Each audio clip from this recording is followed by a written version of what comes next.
English Leap podcast from Speak English with Miss Nova.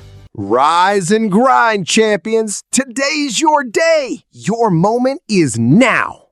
Zane, what was that? Sorry. I saw that in a video this morning and some part of me needed to try it out loud. How did it feel? Deeply fake. Like I was selling myself a car I don't even want. A very shiny car, no brakes, straight into Monday. That's not us, though. No 5 a.m. club, no cold plunge, no becoming a brand new person before breakfast. We don't have the energy for that, and honestly, neither does anyone listening. So, what do we actually have energy for? 1 better minute. That's where we start. I like that this show keeps getting smaller instead of bigger. That's on purpose. Every other morning video shouts at you to transform your entire life before the kettle even boils. We're doing the opposite. We're going small on purpose. Exactly. Because most people don't need a bigger morning. They need a kinder one. Say that again, slower. A kinder morning, not a bigger one. That's going on a mug somewhere. Hey everyone, welcome back to Speak English with Miss Nova, your cozy little place for easy, real English. I'm Zane, recovering from my own motivational speech. And I'm Miss Nova. Today we're talking about morning motivation, but the honest kind, not the shouting kind. This one's for anyone who wakes up already feeling behind. Work pressure, messages, goals, or just the alarm itself. That sound doesn't say, "Good morning, dear." It says, "Get up. Your piece is over." So today, we're not fixing your whole morning. You don't need a bigger one. You need a kinder one. That's really the whole episode. We're just talking about the first minute of it, the part before the day gets its hands on you. And later, we'll slow down some useful words from today's chat and help you say these ideas more naturally, too. One small start, real English, and a kinder way into the day. Let's get into it. Zane, tell me honestly, what does your brain say the second you open your eyes? It doesn't say anything gentle, I'll tell you that. It's more like someone bursts into the room holding a clipboard. A clipboard? Yes, my brain has a clipboard every single morning, and it starts reading from it before I've even sat up. Work messages, the thing I forgot yesterday, the thing I'll probably forget today, where are my socks? That sounds relentless, meaning it never really stops. It just keeps coming, wave after wave, no break in between. That's exactly it. My thoughts don't knock politely and wait. They move in and start rearranging the furniture. I genuinely love that image. Uninvited guests rearranging your furniture at 6 a.m. And the worst part is, I let them. I used to think that was just what mornings were. The guests arrive, you serve them coffee, and let them run the whole place. I had a version of that too, actually. Back in university, I'd wake up and immediately start replying to messages in my head, arguing with people about things that hadn't even happened yet. That's such a specific kind of exhausting. It really was. I was tired before I'd even left the bed. And I think that's the trap. We treat the first minute like it belongs to whoever shows up loudest. Work, guilt, whatever. So, who does the first minute actually belong to? That's the real question, isn't it? I'd say you. Just you before anyone else gets a turn. Okay, here's my honest pushback, though. That sounds lovely in a podcast. In real life, people have actual mornings. Kids crying, buses leaving, someone can't find their bag. True. And then someone says, just take a quiet minute for yourself. And it sounds like advice from a person who's never seen a dirty dish in their life. Has your sink seen a dish today? My sink has witnessed several unresolved crimes. Mine too, honestly. I'm not naturally a peaceful morning person. I had to learn this the hard way. How so? I actually used to sabotage my own mornings without realizing it, meaning damage something without meaning to, make it harder for yourself. Give me an example. I once built a morning routine with 9 full steps.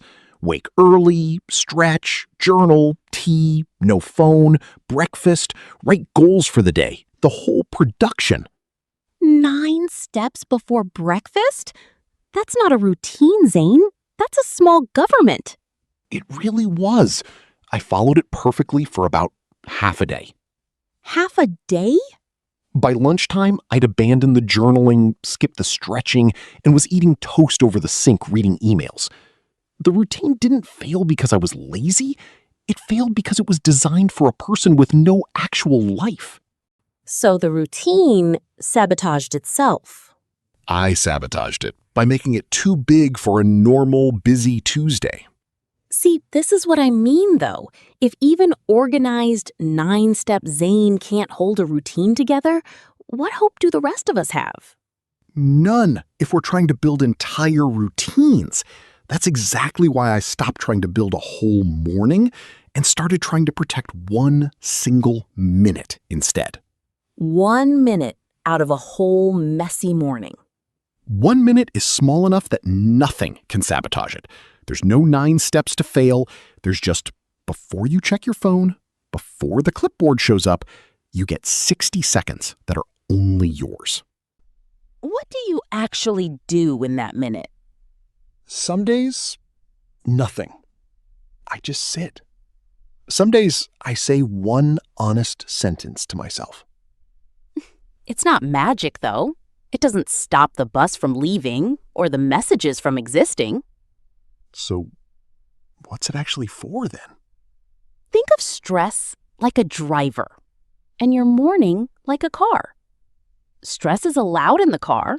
It can even be useful. It notices danger. It gets you moving. Stress has a job. It does. But if you let stress drive the whole morning, it goes too fast, misses every turn, and shouts at pedestrians. My stress definitely shouts at pedestrians. Metaphorically. Sometimes literally in traffic. The 1 minute isn't about kicking stress out of the car entirely. It's about not letting it grab the wheel first. That's actually a good way to put it. Because I don't hurry quietly in the mornings. I hurry while insulting myself the whole time. Why are you like this? Why didn't you prepare? That's not a driver. That's a driver who's also screaming at you from the passenger seat. Accurate. So the 1 minute is really just taking the wheel back before stress does. Exactly. And you don't need a 9-step plan for that. Just 60 seconds and one sentence you actually believe. Okay, but I have to be honest here. This one sentence thing, some of these sentences people say sound so performed. Give me an example. Today is going to be amazing. I am full of energy. I've said things like that into a mirror at 6:50 a.m., and my own face looked back at me like, prove it. Your face doesn't trust you. My face has seen too much. It knows my history. I actually agree with you completely here. A sentence that isn't true doesn't calm you down. It just adds one more thing to be annoyed about. If you're exhausted and you tell yourself, I'm full of energy, part of your brain just gets angry at the lie. So what's the alternative? Just accept that mornings are terrible? No, the alternative is a sentence that's true and kind at the same time. Not everything is wonderful. More like, I feel behind, but I can begin from here. That one doesn't pretend the bus isn't leaving.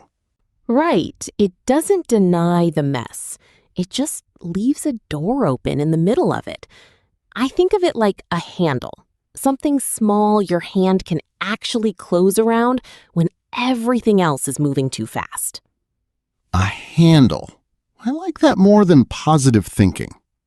A good sentence isn't a decoration.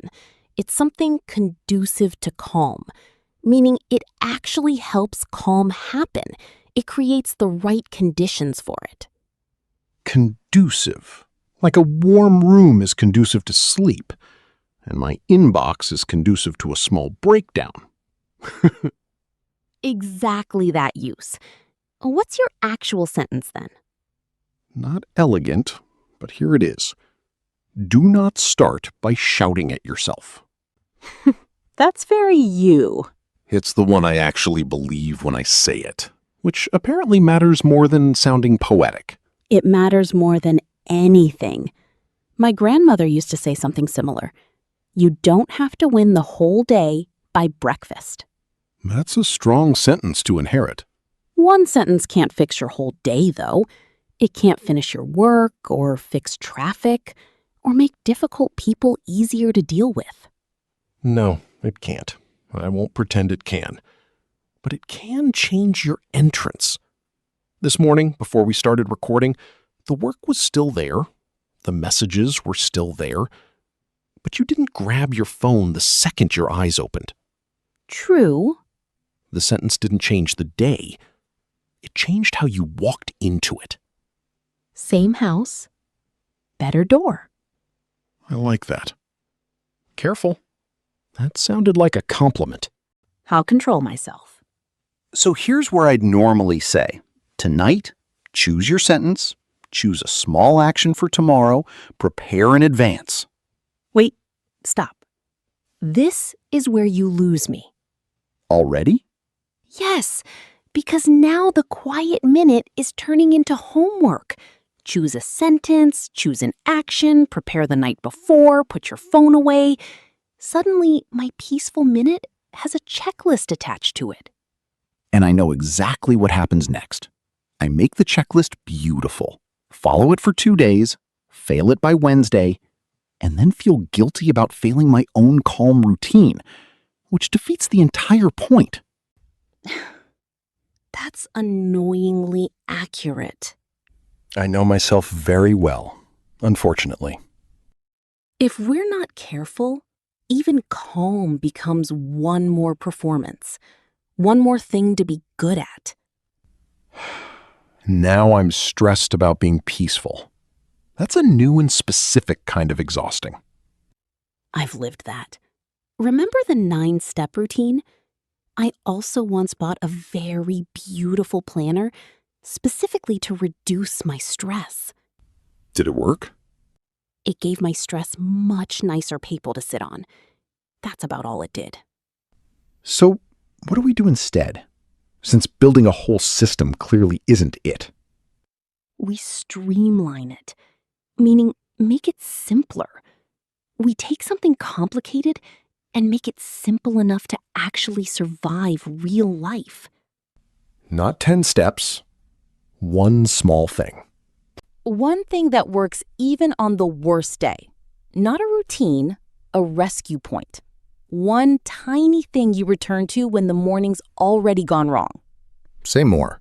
If you wake up late and the whole plan falls apart, you haven't failed anything because there was never a big plan to fail.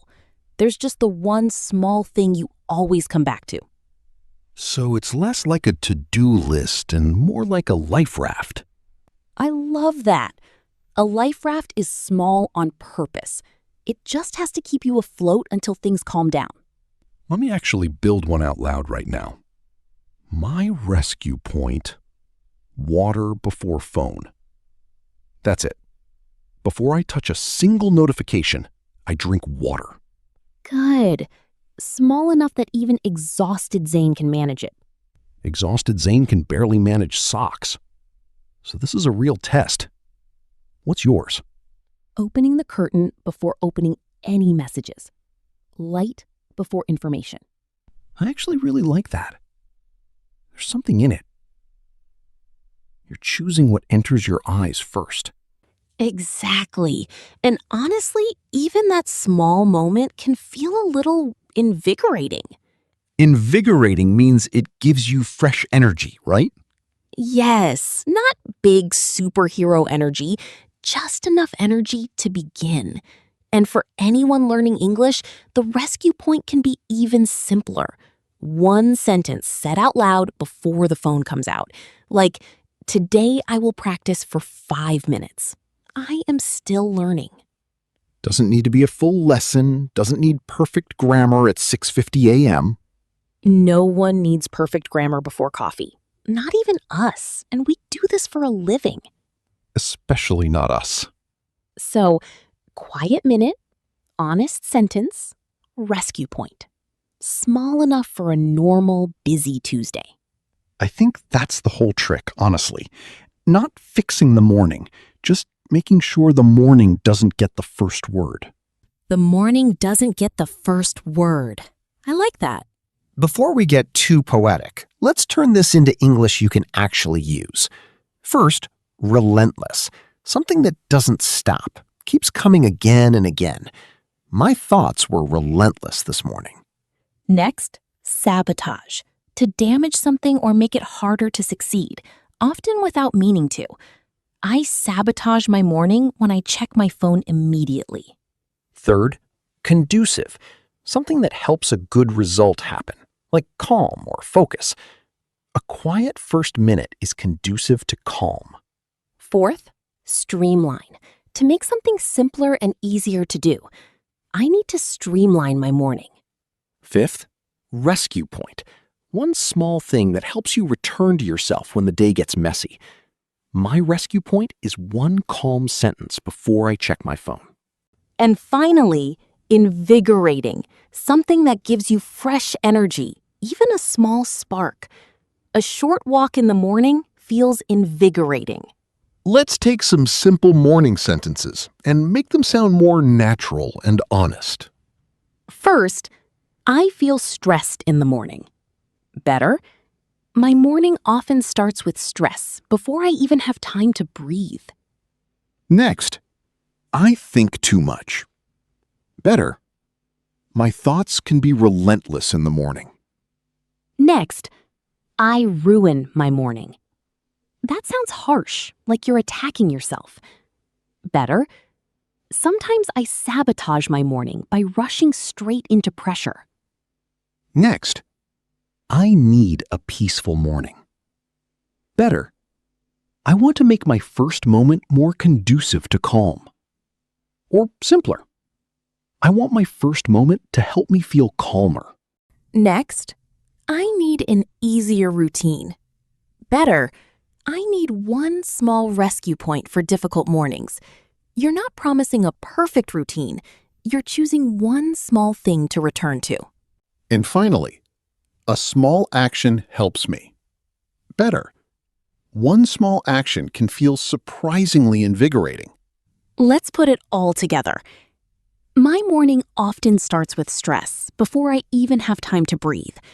My thoughts can be relentless, and sometimes I sabotage my morning by rushing into pressure. Tomorrow, I want my first moment to be more conducive to calm. I'll choose one small rescue point, like water before phone, and one honest sentence to help me begin. That's a strong version, but here's a simpler one too. Mornings are hard for me. I often wake up feeling behind. Tomorrow, I want to start with one calm sentence and one small action. Both work. In real speaking, you don't need to force every new word into one answer. Use what fits. Simple is not weak. Simple is clear. And clear English is powerful. So tomorrow morning, don't try to become a new person.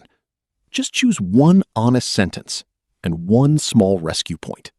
Mine is water before phone. Mine is opening the curtain before messages. In the comments, tell us yours, your morning sentence, or your rescue point. Keep it simple, keep it honest. If this episode helped you, like, subscribe, and share it with someone who needs a kinder morning too. This is Zane. And this is Miss Nova. You've been listening to Speak English with Miss Nova. Take care of your English and take care of your mornings. Bye for now.